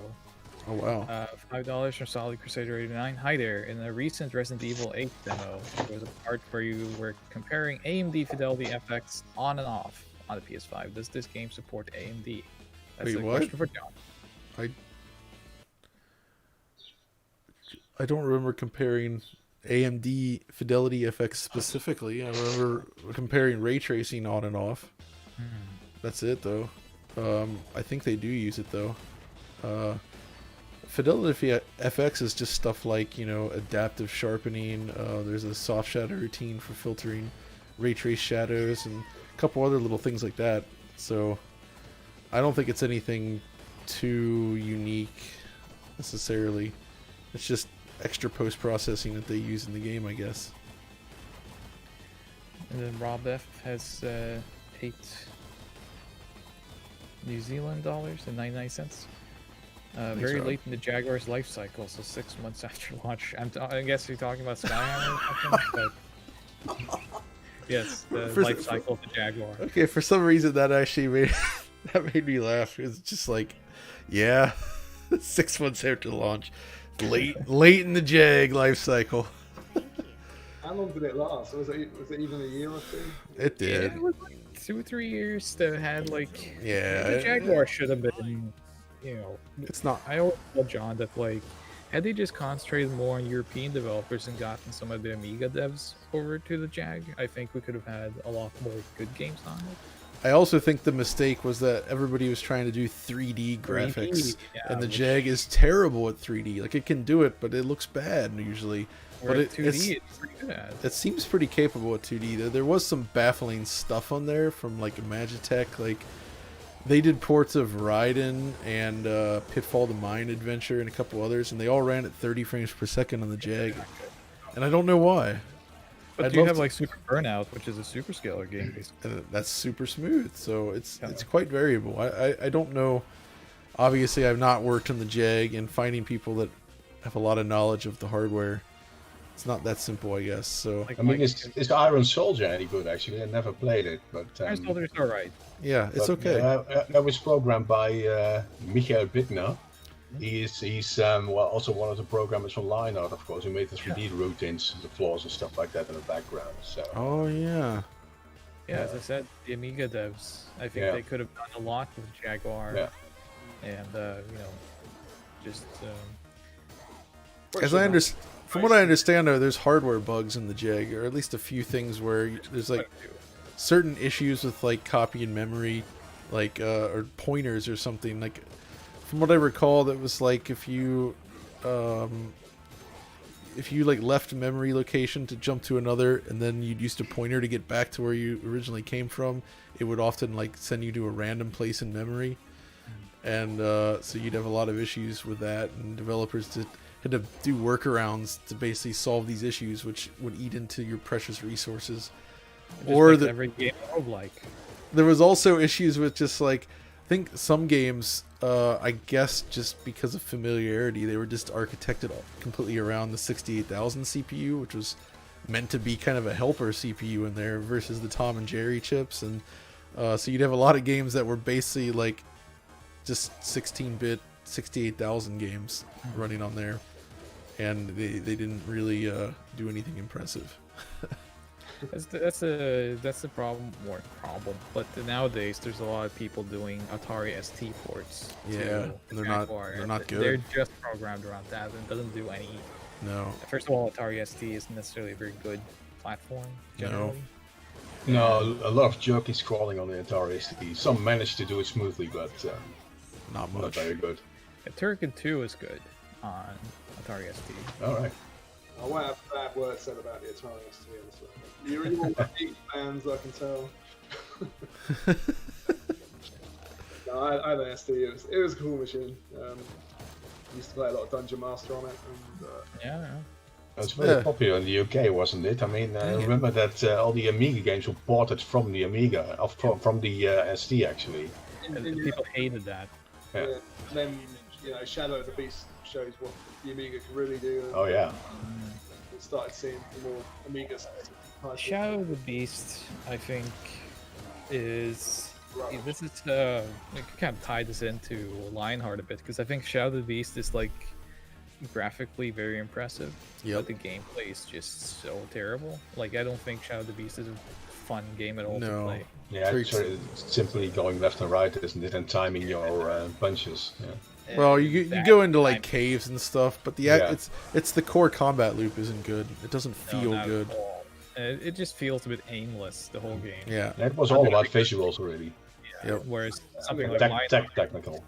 Lionheart, I think, was just as impressive, if not more, because just of all the colors and the animation. But they actually had gameplay. Yeah, the couple lists were crazy. Yeah. I would say though that the remake of Shadow of the Beast on PlayStation 4, that's actually Sure, good. right. That's pretty Alright. good. That's a Oh, solid no, I never game. played it. Yeah, it was very under the radar, but it's actually quite fun. It's like a brawler. It's just a straight up brawler. It's a platform brawler. You like run left to right, and they did some really nice like, kind of combo driven combat, but it feels fluid, and There's more exploration in there, and it's a solid game, but very underrated, and you don't hear a lot of discussion about it. Yeah, it's kind of odd that they revived it actually, because just the Amiga audience will really recognize it, and well, maybe it was ported to Mega Drive, wasn't it? As well? Yeah. Well, Shadow of the Beast. And PC Engine CD. Oh really? Engine Wow. CD. Someone's working on NES port these days. Oh my gosh, it's gonna be weird though. Good luck. The Atari, the Lynx version was pretty impressive Yeah. because that retained all the parallax scrolling of the Amiga version. That's all Shadow of the Beast had. So. I know it was like parallax. That soundtrack, the soundtrack was great. It was basically the soundtrack is very it was a scene demo in game form, basically. Yeah, it was a Yeah, in a way it is. Yeah. Yeah, the hitbox on the default punch attack was just horrible. Oh, it's terrible. Shadow of the It's like- Beast 2 is a little bit better. Yeah, it plays It was better. alright. It's not great, but No, it's much more playable. Was there ever any thoughts of doing like Lionheart on the Mega Drive? No, Ooh, because we don't know who would be able to do that actually. Well, Erwin could have pulled it off, but looking at Flink, but I don't know. It wasn't the arcade. We already moved on. So after Lionheart, so it was never an option for that really. I always liked the box, the black box. Yeah, for completely Lionheart. black. Yeah, it was a. You just saw the eyes and like some of the line art. Yeah, I wasn't happy with it at first, when I thought, wait a minute, it's a black box. What's going on here? But then you open it, and it's like a gift. Opening it's very nicely designed in a way. Yeah. I missed the big box days. oh, me too. That's why I'm still into them. Boxes. Oh my god. No, some of mine. All right. All right. Yeah. Started collecting them again. You didn't even have Lomax in big box edition, PC. Lomax. Oh, what? Yeah, it was a direct X3 game. It ran Whoa. 60 FPS. It's a, wow, There's a- okay. There's a Yeah, Michael- PC version of Lomax? Yeah, Microsoft wasn't interested to release that, so we just forgot about it. Wait, so was it released or not? Yeah, I have the box version, so it was Oh released. wow! Yeah. What the heck? I have to look. I have to look at this. I've never seen this before. That's crazy. So it was a Windows I 95. don't have it at hand, but yeah. There was a lot of weird PC ports. Gex got a PC release. Blood Omen Legacy of Kain did. Obviously, Pitfall, Earthfrom Jim, It was Super way Bubsy. before it's way before Pitfall came out on the Windows 95. Wait, it couldn't have been because Windows Pitfall was like pretty much a launch game for Windows 95. Really? Yeah, it came out like I must have within missed a that then. month. Yeah, that looked also pretty good on a tiny window. Audi, Audi mentioned Super Bubsy for the PC, and that was a really interesting example because that conversion actually uses 640 by 480 targeted art. They redid all the pixel art in high res. So Oh. what? It's actually the original art data for the sprites Oh yeah, that they converted to that game. So yeah, it's super clean, high def looking. So it looks awesome. Yeah. yeah, I've always wanted that to be somehow ported to modern consoles or something, but it's impossible. That's an AMD. Was it an AMD game? Oh, ATI. Yeah. Sorry. ATI, the graphics card company, developed the PC port of Bubsy, Yes. or they were involved with it. Really for And their card. And you know what? It's true. I have an old Pentium 3 here, and the only graphics card it runs correctly on is an ATI like Rage 3D Pro or something. All my other cards from every other manufacturer they don't run it correctly. It's very choppy. And if you use like a virtual machine with Windows 95, same problem. It's very choppy. Yeah. So it's really a weird situation. What's with the Bubsy obsession? Audi. It's just, well, I got Bubsy when I was a kid. I loved it and still love it. So, and then I became the official ambassador for it over the years. He's your friend. Was it Accolade or? That was Accolade, yeah. The SNES game was alright, wasn't it? The first one. Well, Mega Drive and SNES, the first game is quite good. It's Yeah. an excellent platformer. Mike, And, you should watch the DF Retro episode I did on Bubsy for real. It was the first episode Audi was in too. Yeah, so it was the first time we worked together. I'll have to have a look later. Yeah. It's good. It's legitimately a cool episode. There's a lot of good So- stuff in there. I'm sure I've seen it. Yeah, I hope so. Yeah. So yeah, the thing there was when we did that Bubsy episode, it was actually for April Fools. Yep. But my idea, I remember when we talked about it, I told John like the joke should be that it's not a joke. We'll play it should straight. Be a real, yeah, it should be a real episode released And it on April was. 3rd. So people were there sitting there expecting us to make fun of it and hate the game, but the joke is that it's a real episode. And We yeah, was gave pretty it funny. the attention. Serious thing.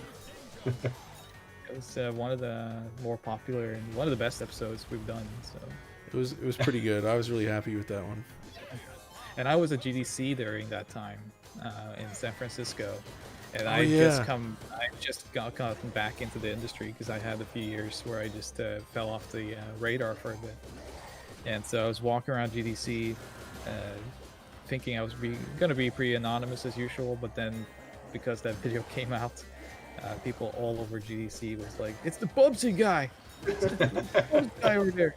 And then eventually, when I was at the Microsoft booth, having a meeting with what's his name, the guy we met, John. Oh yeah. Oh man, why am I'm terrible on blanking on the ID name. at Xbox. Yeah, the ID at Xbox. Chris, what's his name? Oh well. Doesn't matter. He probably doesn't want to be named in this Bubsy story anyway. But I was they're having a meeting with him in the Microsoft booth regarding Chris Charla, that's who it is. Sorry. Charlotte. So I was having a meeting with him, and then someone tapped me on the because I was actually at that day I had a Bubsy shirt on because I have several, and he tapped me on the shoulder and said what could possibly go wrong in perfect Bubsy voice. Uh-oh. And I was Uh-oh. like, oh, that's very very good. And he's like, yeah, it should be. I'm the original voice. And Uh-oh, so I met Mike. the voice of Bubsy that day. Mike.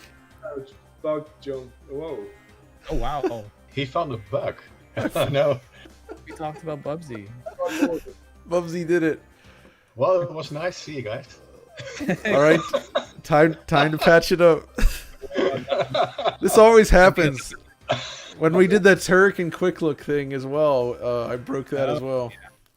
That crashed several times. Dang, I was doing so good too. Oh well. Oh yeah. Hens was the boss. I'll look into that. It's still There working. we go. Yeah, It's- I mean the game. I think it was. It's because I died at the entrance to that dungeon section. Like I was literally like entering into it and got killed as my character was going inside, and it caused that. So poor Mike, he's looking like. This is Oh what no. That's Why a very got- specific bug, though. I don't think most people will reproduce that so No, not so easily. I would not see it. I've been playing it hundreds of hours, but yeah. Yeah. There's I always know, something. always something. Yep. But we've been going at this for about 2 hours now. Really? Want to yeah. Anything else we want to chime in, discuss before we close up for today? No, I need to go and fix some bugs, I think. You have work to do now. Yeah, me too. Oh, no. Just working on a new project. Yay. All right. Yeah. That's right. There's new art happening right there Oh, yeah. today. All right. Well, gentlemen, it was wonderful to have you guys on, and maybe we'll have you back and play some Lomax next time. Yeah, that'd be awesome. I'll Flink, there's so much to tell about those Maybe games. we could so- do a double header, get some Lomax, get some Flink, throw that on here, and we could talk about that. Yeah, a couple of those games. Love to do that, yeah. Comparison. And The we vo- still need to do a proper Sentinel Crisis stream as well, I think. Okay.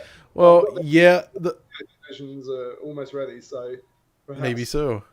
Yeah, we can send you some copies and do a stream of that if you like. Yeah. The difficulty with streaming Xenocrisis is it requires extreme concentration to play Xenocrisis well. so if you want to watch me fail badly at Xenocrisis, maybe we'll do that. So I'd like to be playing it if you like. Maybe I could play it. And oh, Hey, so we'll see the experts do at it. work. But anyway, I think that's going to do it for this well, I guess it's like early stream, but Audi has one more thing. What's up, buddy? We should mention where people can get the game. Oh, yeah. Actually, where can they get the game? If you go to Numskull's website, you can pre-order physically. Numbskull Games, right? Yeah, Numbskull Games. But there's a bunch of places. I think it's on Amazon, right? Is that right? But also, you know, it's available I digitally don't as know. well, I assume. I was So expecting getting a few copies. Yeah, it's on Game. A bunch of other places, yeah. Just Geek as well. cool.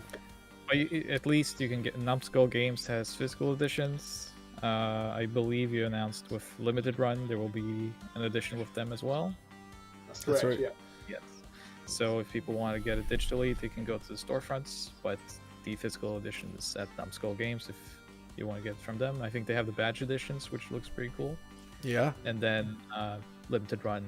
Do you know when the Limited Run version is going to come? I think everything's starting to ship in the next week or two. I think with backers first, of course. Mhm. Then Cool. everyone else. So, yeah. Pretty soon, yeah. All right. All right. Right. Well, Cheers, guys. I think that covers it. So we'll see you guys next stream. Thanks All for